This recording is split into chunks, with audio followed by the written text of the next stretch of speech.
What's going on, everybody? It's ShamefulPenguin here, back with another video.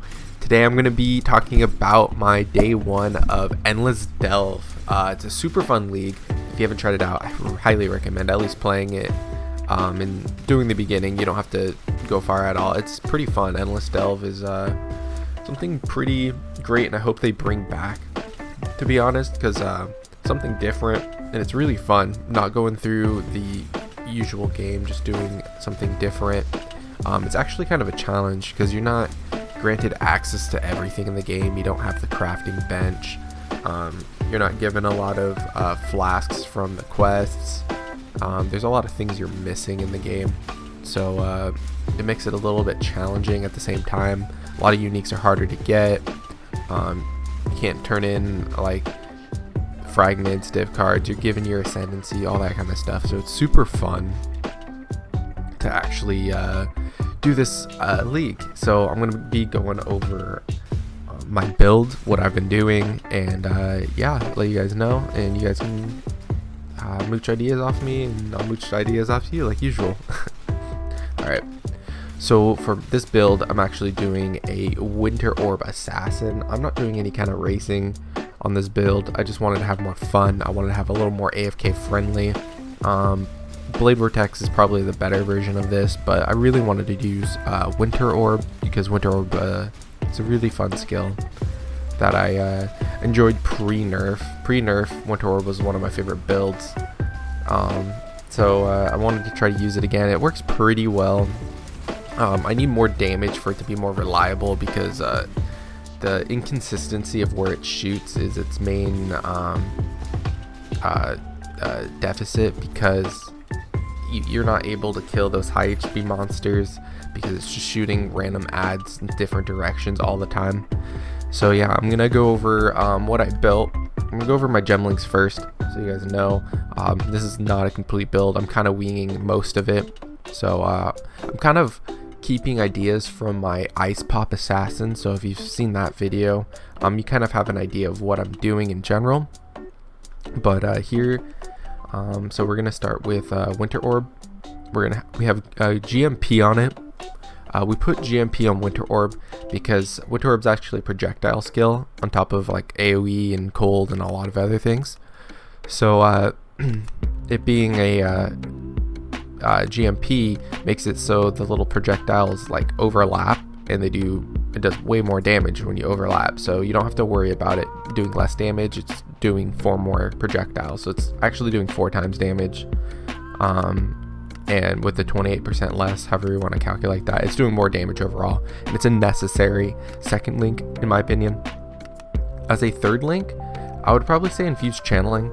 It's most useful. It procs pretty much every time you channel because you're usually channeling longer than the time required to get this buff, so it's probably the next best damage buff to get. So Infused Channeling, really good on this build because it's a channeling skill. That's how you generate the Winter Orbs. Hypothermia is my fourth link.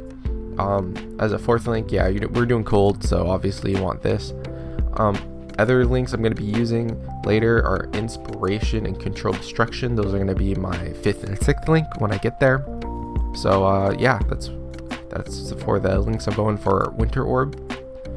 For utility, I'm using Second Wind with Flame Bash and Arcane Surge. This is just the proc Arcane Surge all the time. Second Wind, mobility, and Frost Bomb is linked to that for the Second Wind and Arcane Surge. This doesn't need to be linked to it, but it's pretty nice having 2 Frost Bombs that you can cast like this. So it's actually pretty nice to have that all the time. Have 2 of them, so you don't have to really worry about cooldowns, and you can scatter more area. Next I'm going to go over, I'm using Herald of Ice with Onslaught, increased AoE, and increased crits. This is super useful because it makes the pops happen, like my Ice Pop Assassin. Super fun to have. Highly recommend it. Yeah, and Herald of Ice is a big boost in damage and cold damage, and Winter Orb's a cold skill, so works out in our favor. And then we're using Cast when damage taken with Convocation and Tempest Shield. So most of my builds you guys probably see I'm using Cast when damage taken with Tempest Shield and then something else random that I'm trying out. You can put Chaos Golem, which I've done in the past. You can put a defensive skill like Steel Skin or Immortal Call. But I use Convocation this time because you get life regen when it procs. So it's pretty nice, and we're a life build. So it's pretty helpful. The reason I'm not using Steel Skin or Immortal Call is because I'm actually using it as my movement skill. I just hold left click and it procs every time it's up consistently. And since it's not on a cast when damage taken, I can level it up as high as I want to get it more buff, so I can take more damage through it.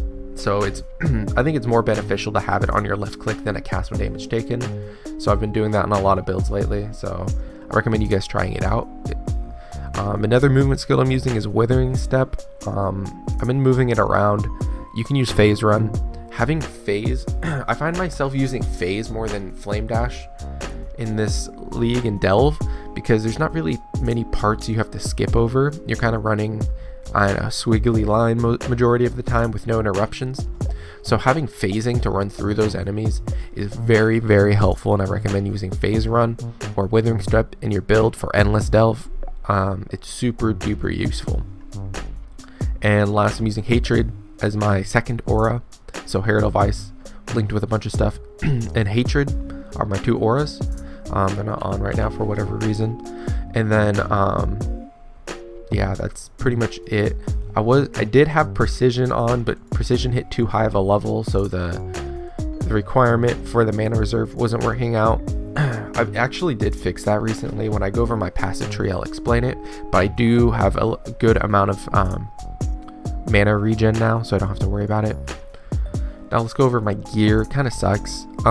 If you guys don't know, you get a bunch of white socket starter gear, and I pretty much used the dagger and the where is it? The dagger and the sword. I dual wielded these up until probably level 40, and then at level 40 I got rid of Fragment of Eternity. I did this because I had enough. I can generate power charges because I'm an assassin, and I wanted the frenzy charges still. The damage was really close on changing these. Like the damage this gives you flat out versus the damage this gives you from frenzy charges was very close. But I ended up going with this because it also gives you movement speed. So this ended up being the decision I went with. You can dual wield these for a long time. I just finally changed out, and then I took this off around level 60 because I found this scepter. It had cold damage, cast speed, spell damage, so it seemed pretty nice. It was a slight upgrade, so I just went with it. A thing I want to talk about on this build is cast speed is actually really important, because Winter Orb's pretty slow, so grabbing a cast speed is really, really nice on this build. So I highly recommend grabbing cast speed when you can. So that's it. So for the scepter, already talked about. Now the shield, pretty bad. I'm looking for better upgrades. Probably going to try to craft one once I get a titanium shield to drop, and go get a lot of ES and life on it.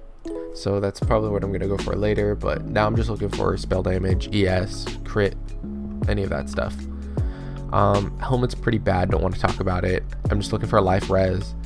Gloves, looking for life res as well, pretty bad. And boots, movement speed, life res, energy shield, life res, energy shield. Like that goes for all the gear: life res, energy shield, life res, energy shield. The body armor, oh wow, I just changed this body armor from another one. I forgot to. Let's slam it with transmutation real quick. I've been trying to upgrade this. I've been working on trying to get a 6-link. I've been slamming it with fusings. Hasn't been working out in my favor. Dex, yes. So that's 49 life. That's cold res. See, that's how you do it. That's what we're looking for. I could regal this, but I'm hoping to upgrade this like within the next hour. So I'm not going to spend too much currency on it. My amulet, I actually have been moving it back and forth. This has actually been helping me out with DPS a little bit. I was using this amulet before, just a bunch of resistance. I would recommend using one with high life and resistance over using a crew award, but I'm using this because it made the gameplay a lot smoother, because the projectile speed really help. Movement speed always makes it nicer. I've been swapping these out a lot, so this is also giving me enough strength to steel skin, so I need to figure that out too. So I can't swap it yet. But yeah, that's so far my build. Pretty simple. Flasks, Jade, Stibnite, Quicksilver, Basalt, and Divine, because I can't find a Granite Flask, so finding Flasks are pretty difficult. Now let's go over the passive tree. Go over the Ascendancy really quick. Just doing a generic Assassin, Unstable Infusion, Deadly Elements, Mistwalker, and then I'm going to go Opportunistic. You can go Ambush and Assassinate, but I enjoy Opportunistic more, in my opinion. Yeah, so this tree is pretty generic. Just go for all the power charges. 1, 2, 3. Then grab this one, Discipline of Disciple of Forbidden. Grab all the crit nodes you can. Crit, crit, crit, crit, crit. Just grab all the crit. That's pretty good. Spell crit specifically. And then grab life when you can. I actually grabbed Arcanist Domination and Frostwalker for the cast speed and the res and the cold damage. Cast speed's really nice for Winter Orb. I highly recommend trying to grab a little bit of cast speed when you can. This is actually a really good skill for this build. Lucidity. Avoid being stunned while channeling is pretty nice. Damage while channeling, cast speed while channeling.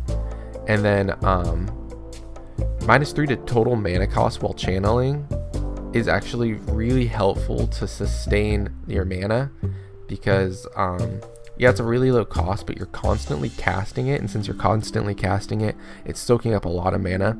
So Lucidity combined with Mystic Bulwark, giving you more mana regen, it pretty much just fixes it. So like, I almost never run out. I would have to hold this for like a full minute to run out, which I mean I have, because I've sat in on some of the Azurite nodes and ran out. So you pretty much almost never run out. So what am I going to do next on this passive tree? Probably going to grab Devotion, Divine Judgment. I might sneak over here. We'll see. And grab these life nodes, this damage nodes, this damage node. I might also grab this life node. It's been looking pretty nice. And yeah, we'll see where I get with it. But that's what I've been looking at so far. Probably grabbing these and spreading over here. This is probably more beneficial. I gotta rub melding too, and life. So I'm pretty much just looking at life at this point and some damage to help me over. Oh yeah, I should probably grab Arcane Swiftness for block, because we're a shield build and we want to be defensive. I'll probably grab Arcane Guarding later on, as well as if I go over here, I'll probably try to make it path nicely to Glancing Blows. Glancing Blows is super good skill to grab, so if you're looking for that, I highly recommend grabbing that. If you have good block, because you can easily cap out your block if you double it, because my block is really low right now. It's at 24 and 8. So if I grab this one and this one, that give me block and some spell block from this one, and then grab the block and spell block from this, I'll easily cap on block and almost cap on spell block. I do this with a lot of builds, and I highly recommend it. It makes you super defensive, really a lot harder to die. So I highly recommend using that if you are interested in a defensive build. And yeah, that's pretty much it for the league, or for my updates. I have a lot to work on. Playing with my skill gems. I have 2 slots to work out, so I want to figure out what to do with them. I have some sockets to work with, but yeah, that's pretty much it for my my day 1. I got to level 68. I kind of cheated. I got to level like 67, and then I played a little bit this morning, and I got a little, and I think I still need to take some clips of me using this build. But yeah, got the level 68 kind of by day 1. So pretty good, really fun league. I need to fix my res still, so Fixing res is really hard because you don't have a crafting bin. But anyways, thanks for checking out the video. I hope to see you guys in the next one. Later.